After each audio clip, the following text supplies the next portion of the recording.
ज्ञान अथ श्री विष्णु पुराण। ओम की कथा महान, जय श्री विष्णु पुराण। विष्णु पुराण, विष्णु पुराण, विष्णु पुराण। प्रगटे कब तीन लोक, जन्म मृत्यु हर्ष शोक। पृथ्वी जल वायु गगन, प्रकृति कब ज्योत अगन। इस पुराण में है निहित जप तप और योग ध्यान। विष्णु पुराण, विष्णु पुराण, विष्णु पुराण। मैं मां हूं, धरती मां। अपना हित किसे प्रिय नहीं, अपनी ख्याति कौन नहीं चाहता। मगर इस संसार में कितने हैं जो परहित के लिए त्याग करने को तैयार हों, जो दूसरों के लिए संकटों से टकरा जाएं, जो जन कल्याण के लिए बड़े से बड़ा बलिदान दे सके। जब भगवान शिव ने लोक कल्याण के लिए सागर मंथन से निकला विष अपने कंठ में रोक लेने की हामी भरी, तो मैं आश्चर्यचकित रह गई। ये महान कार्य केवल शिव ही कर सकते थे। मुझे लगा कि शिव बनने के लिए विष पीना ही पड़ता है। मैं भगवान शिव के इस अद्भुत त्याग पर झूम झूम उठी। परंतु विष से अमृत की प्राप्ति के बीच की यात्रा में अभी क्या क्या होना है, सागर जिसे रत्नाकर भी कहते हैं, उसके गर्भ में कैसे कैसे अनमोल रत्न हैं, उन्हें देखने के लिए कौन व्याकुल नहीं होगा। नारायण नारायण।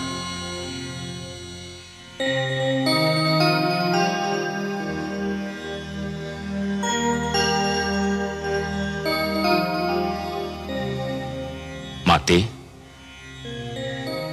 जिसके अधरों की मधुर मुस्कान सारे संसार को आनंद का संदेश देती है, जिसके सुंदर मुखड़े का ध्यान ही प्राणियों के मन में उजाला कर देता है, आज स्वयं वही दुख और चिंता की मूर्ति बनी हुई है। किस चिंता ने आपके सुंदर मुख को अपनी छाया से ढक रखा है माते? मैं बहुत दुखी हूं देवर्षि, बहुत चिंतित, बहुत हताश। कल ब्रह्मा जी ने मेरा स्वयंवर रखा है। कल मुझे किसी के गले में वरमाला डालनी ही है। तो इसमें इतनी चिंता की क्या बात है माते? मुझे तो ये चिंता है देवर्षि कि इस स्वयंवर समारोह में उन्होंने सभी को आमंत्रित किया है, पर मेरे नारायण को कोई निमंत्रण नहीं भेजा। मैं तो उनके अतिरिक्त किसी और के गले में वरमाला डालने की सोच भी नहीं सकती। और पिताश्री ने उन्हीं को नहीं बुलाया? हाँ, यही चिंता मुझे व्याकुल किए जा रही है। ये तो वास्तव में अन्याय है। आप ही कुछ कीजिए ना देवर्षि। मैं अपने नारायण से विनती अवश्य कर सकता हूं, पर बिना निमंत्रण के वे आएंगे या नहीं, ये तो उन पर ही निर्भर करता है। नारायण नारायण।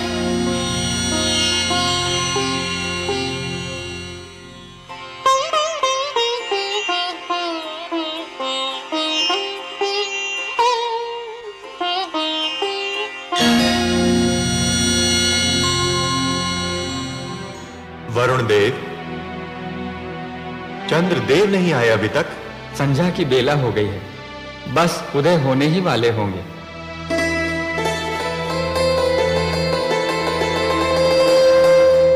लीजिए, आ गए चंद्रदेव।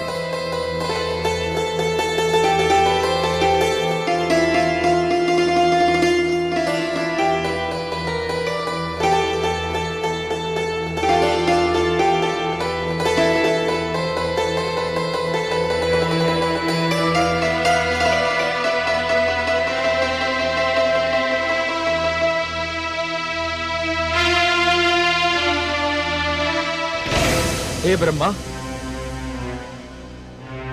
मेरी समझ में नहीं आ रहा क्या कारण समय को नष्ट किया जा रहा है। जिन दानवर देवताओं को आमंत्रित किया था वे सब तो आ चुके हैं, अब देर किस बात की? स्वयंवर आरंभ कीजिए। हे अतिथिगण, आज सृष्टि में एक नई प्रथा की नींव डाली जाने वाली है, जिसका नाम स्वयंवर है।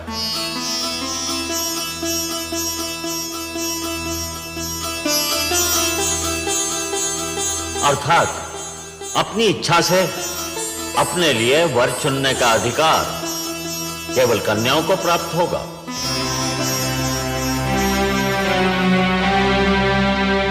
सागर पुत्री के हाथों में जो पुष्पमाला है,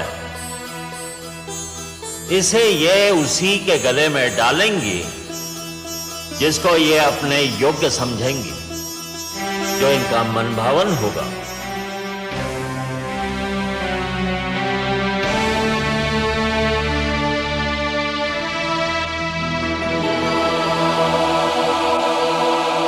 हे सागर पुत्री, आपको ये माला यहां उपस्थित अतिथियों में से किसी एक के गले में डालनी ही होगी। और हे अतिथिगण, आप भी जान ले, सागर पुत्री के चुनाव को कोई चुनौती नहीं दे सकता।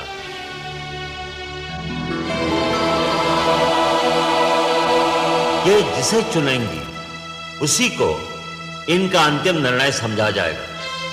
उस पर कोई विवाद नहीं करेगा, किसी को भी आपत्ति करने का अधिकार नहीं होगा। हे देवी, मैं स्वयंवर समारोह के आरंभ की घोषणा करता हूं। आगे बढ़िए और जिसे आप अपने योग्य समझें उसके गले में यह पुष्पमाला डाल दें।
मैं जानता था यही होगा।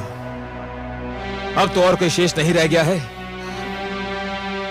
सुंदरी, डाल दो ये पुष्पमाला मेरे गले में और सदा के लिए मेरी हो जाओ।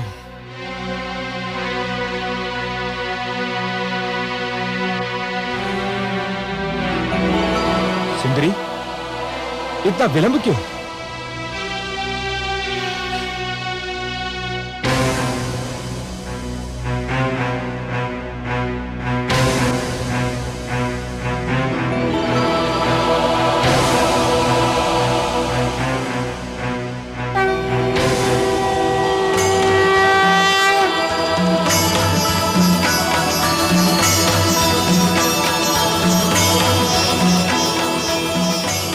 सुंदरी इतना विलंब क्यों? प्रिय,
लक्ष्मी ने हर वक्ष पर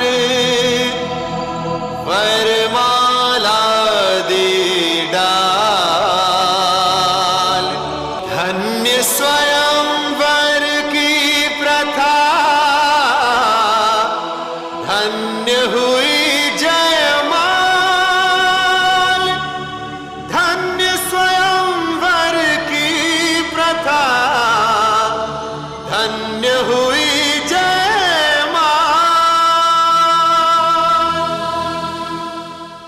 लक्ष्मी नारायण की, लक्ष्मीपति की, लक्ष्मी नारायण की, लक्ष्मीपति की, लक्ष्मी नारायण की, लक्ष्मीपति की। स्वागत है सर्वेश्वर। स्वागत है माता। आइए।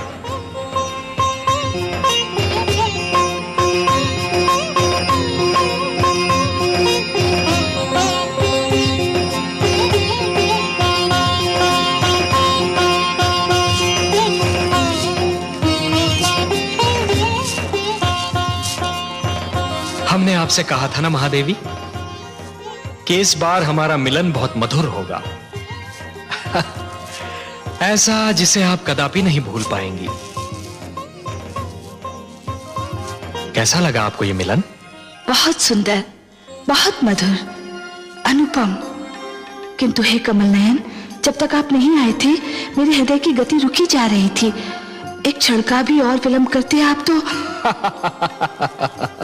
विलंब क्यों करता देवी? आपका मन मुझे पुकार रहा था। जब भी कोई मुझे मन से पुकारता है तो मैं उसके पास जाने में एक क्षण का भी विलंब नहीं करता। और आप तो देवी, जिन रंगों से हमारा जीवन चित्र बना है ना, उस चित्र के सुंदरतम रंग आप हैं। आपके बिना तो हमारा जीवन अधूरा है, अस्तित्व अधूरा है। तो आपके पास आने में मैं विलंब क्यों करता?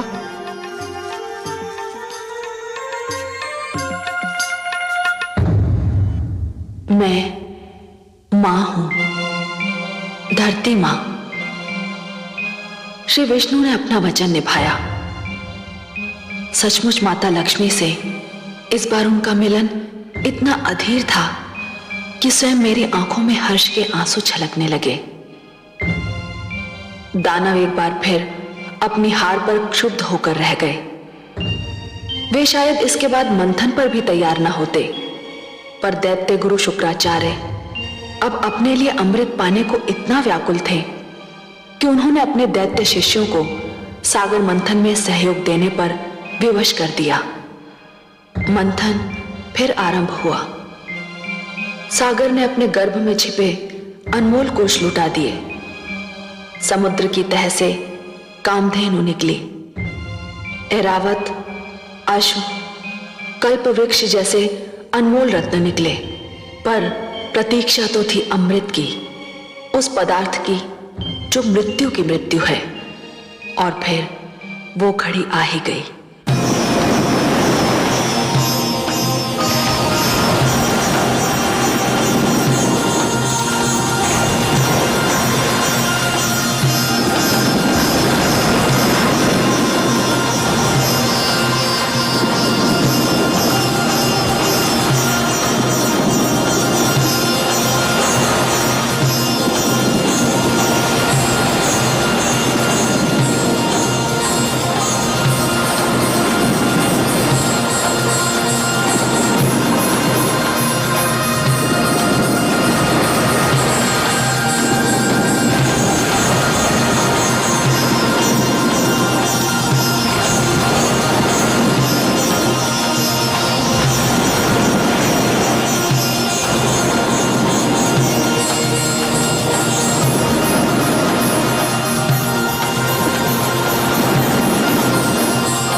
चित्ररथ वो देखो।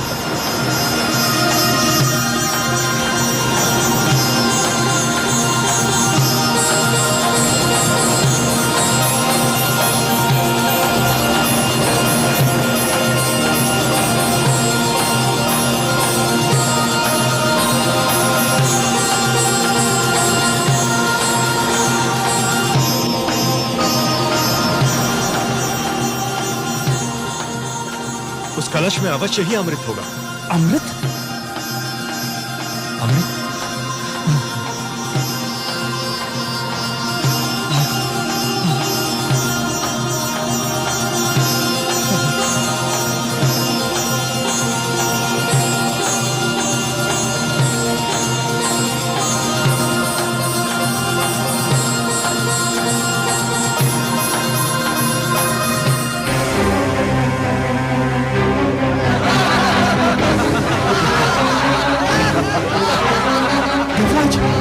दोनों में से एक है।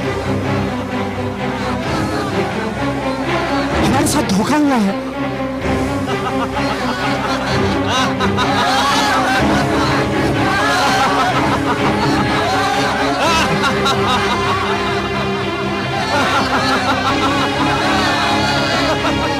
देवराज, दानव तो अमृत लेकर भाग गए। अब तो संजीवनी मंत्र उनके गुरु के पास है और अमृत उनके हाथों में। यह तो सर्वनाश हो गया देवराज। हमारे साथ भयंकर छल हुआ है।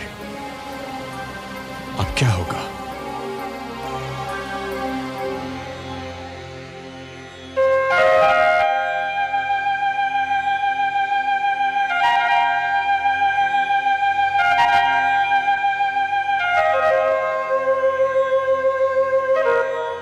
हे जगदीश्वर, ये तो अनर्थ हो गया। दानव अमृत कलश लेकर भाग गए। संजीवनी और अमृत दोनों की शक्ति पाकर तो वे समस्त सृष्टि का सर्वनाश कर डालेंगे। असंभव। यह असंभव है देवराज। यदि संसार पर दानव संस्कृति का राज हो गया तो सृष्टि की रचना का सारा उद्देश्य ही समाप्त हो जाएगा। सृष्टि की रचना तो सुंदर विचारों के पनपने के लिए, शांति की सुगंध फैलाने के लिए और मानव को उन्नति के शिखर तक पहुंचाने के लिए की गई है। नहीं देवेंद्र, नहीं। धरती पर दानवी विचारों के लिए कोई स्थान नहीं है। दानव संस्कृति का उत्थान सृष्टि के सौंदर्य का अंत होगा और मैं यह कदापि नहीं होने दूंगा देवेंद्र। आप चिंता न कीजिए। अमृत पर केवल देवताओं का अधिकार है और अमृत कलश को आप तक पहुंचाना मेरा उत्तरदायित्व। हे त्रिलोकीनाथ, आप चाहें तो क्या नहीं कर सकते। यह आशा लेकर ही तो हम आपके चरणों में उपस्थित हुए हैं।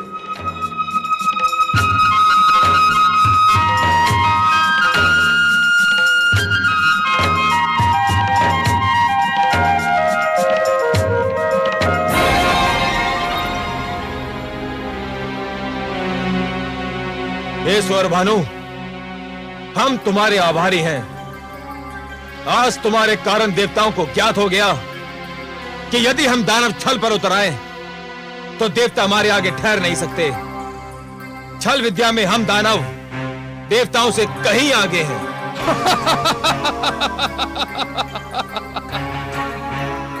मुझे तो गुरुदेव ने भेजा ही इसी उद्देश्य से था कि मैं अमृत को देवताओं के हाथों में ना पड़ने दूं। अब ये सारा अमृत हम पी जाएंगे दानवराज। देवतागण इसकी एक बूंद को भी तरस जाएंगे। चले थे अमृत पीकर अमर होने। सोचो मित्रों, संजीवनी और उस पर अमृत जैसे सोना और उस पर सुहागा। अब हम तीनों लोगों पर छा जाएंगे। देवताओं को बड़ा घमंड अपने भगवान विष्णु पर। अब हम देखते हैं कि वो अभिमानी विष्णु हमारा क्या बिगाड़ पाता है।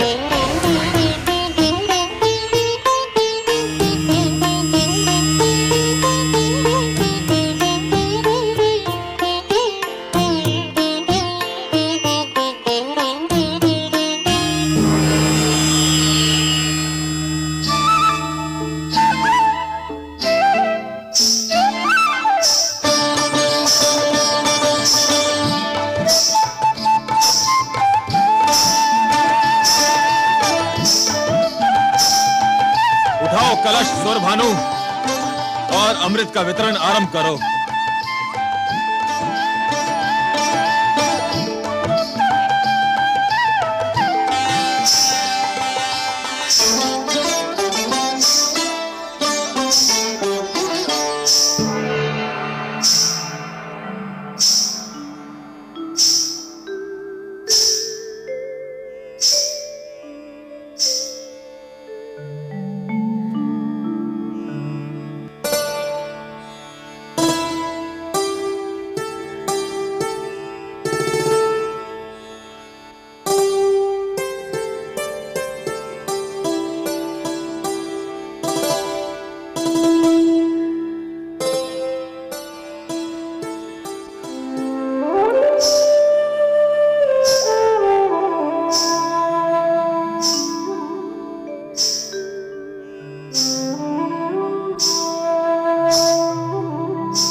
हे सुंदरी, हे मृगलोचिनी, पुष्प की डाल से लचकते शरीर वाली, चूड़ियां बजाती, पायल झनकारती,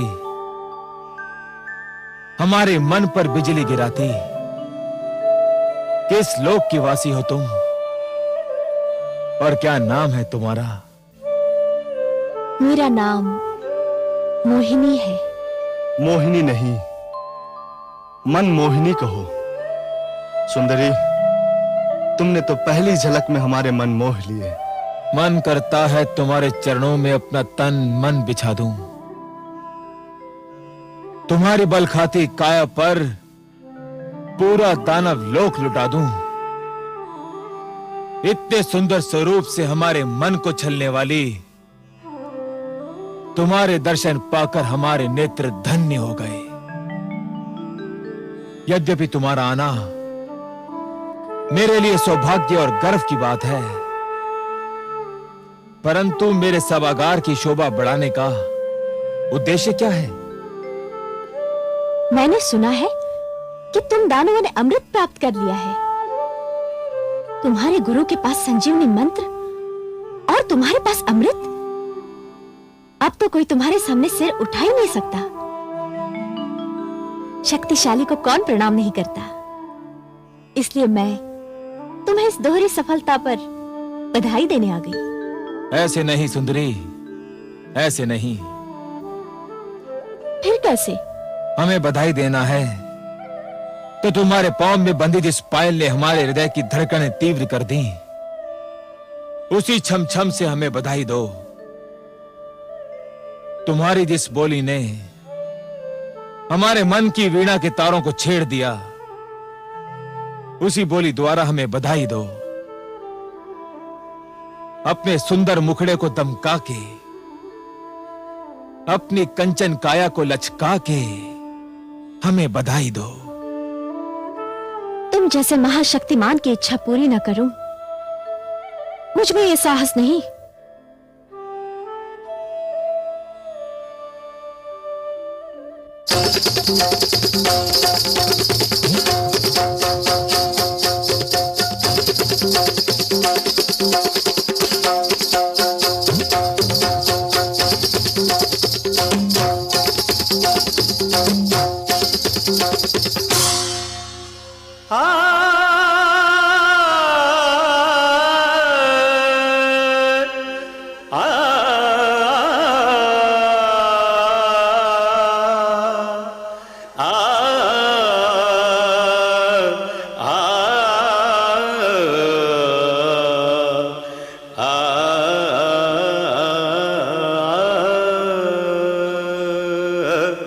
मत्स्य बने फिर कच्छप बन के, किया पाप संहार।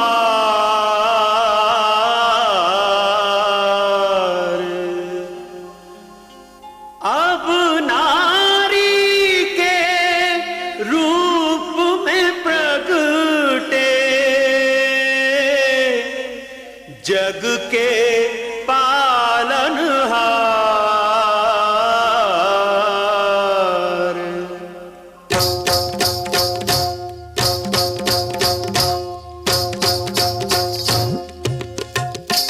देखो आज लियो हरि रूप मोहनिया, आज लियो हरि रूप मोहनिया, जो इस जग को नाच नचाए, जो इस जग को नाच नचाए। देखो उस नटवर ने बांधी पैंजनिया, जनक जनन झुमक छनन, जनक जनन झुमक छनन। देखो आज लियो हरि रूप मोहनिया। निसा निसा रे सारे पग मरे सा निसा रे धा नि पा म ग म नि द प नि सा रे पग मरे सा निसा रे मरे सा निसा रे मरे सा निसा।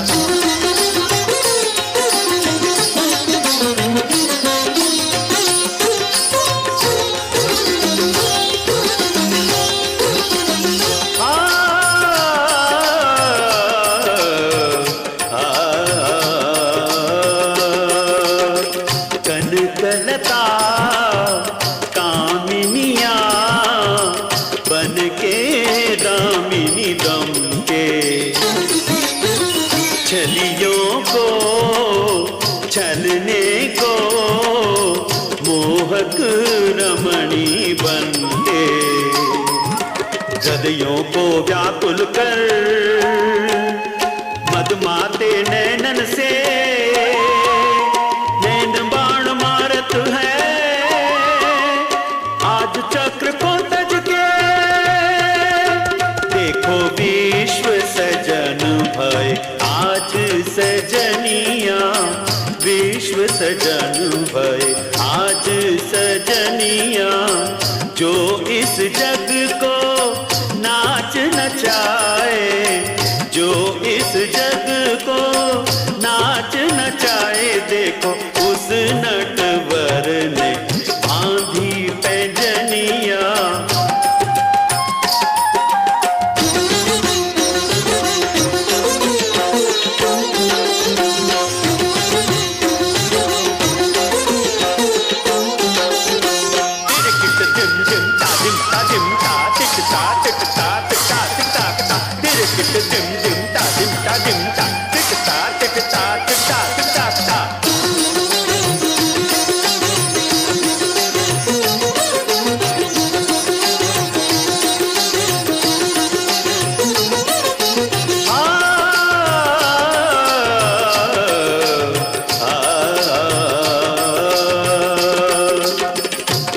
मातुर दानव दल ब्रह्म की लट में उलझे,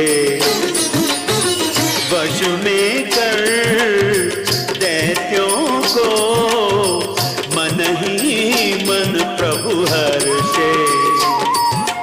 यौवन की ज्वाला है, चितवन की हाला है, हर मन मत वाला है, कुछ होने वाला है। देखो सबको छकावत माया हिरनिया, सबको छकावत माया हिरनिया। जो इस जग को नाच नचाए, जो इस जग को नाच नचाए, देखो उस नटवर ने बांधी पैजनिया। आज लियो हरि रूप मोहनिया, आज लियो हरि रूप मोहनिया।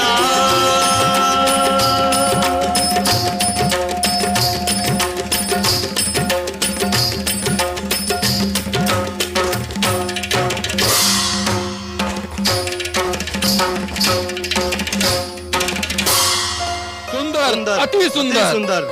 हे सुंदरी, अमृत पाकर हम बहुत प्रसन्न थे।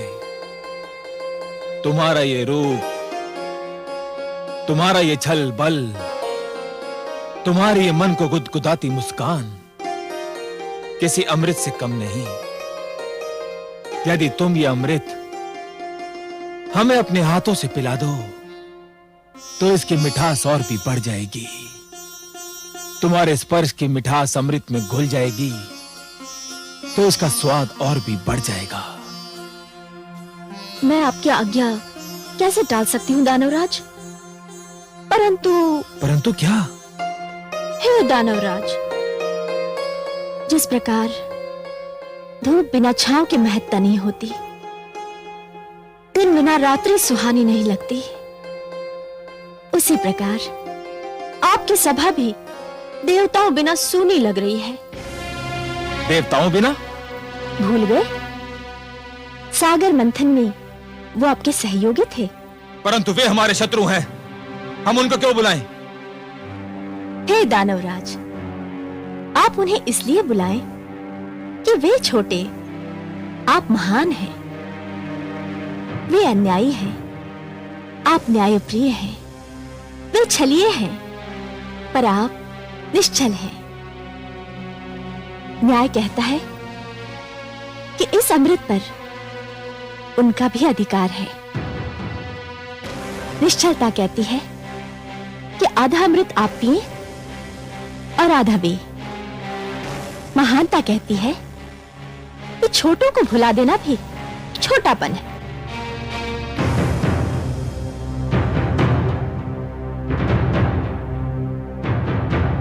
हे कमल नयनी, तुमने हमारे मन को हर लिया है। तुम्हारी बात टालना हमारे वश की बात नहीं। और चल, देवताओं को बुलाया जाए।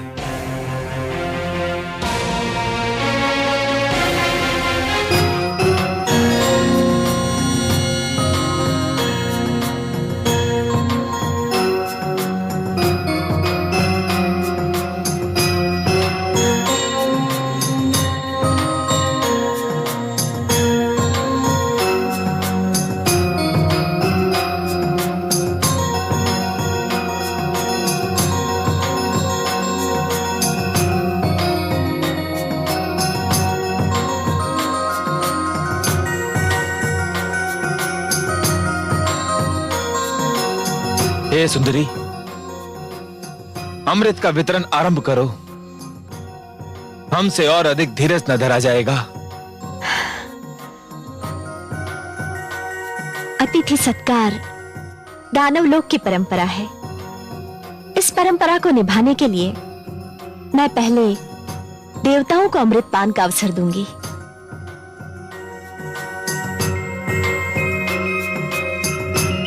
कैसी तुम्हारी इच्छा।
ये तो देवता के वेश में दानव सौरभानु है।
कलश तो रिक्त है।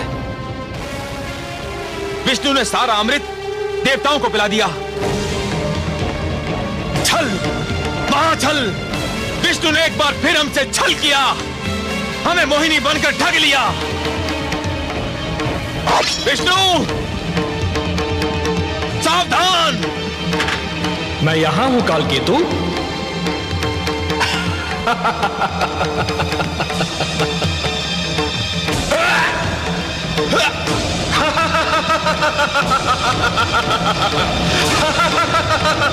सावधान दानवराज, अब कुछ नहीं हो सकता।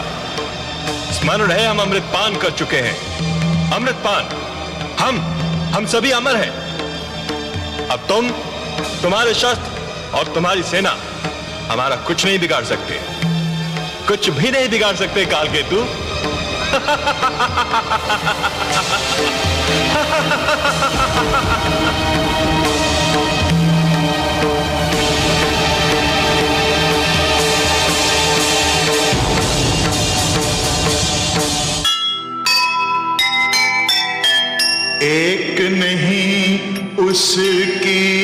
चली हारा फिर एक बार, अमृत से वंचित रहा दानव का परिवार। देर सही उसके यहाँ नहीं मगर अंधेर, जो अमृत के योग्य है पाए देर सवेर।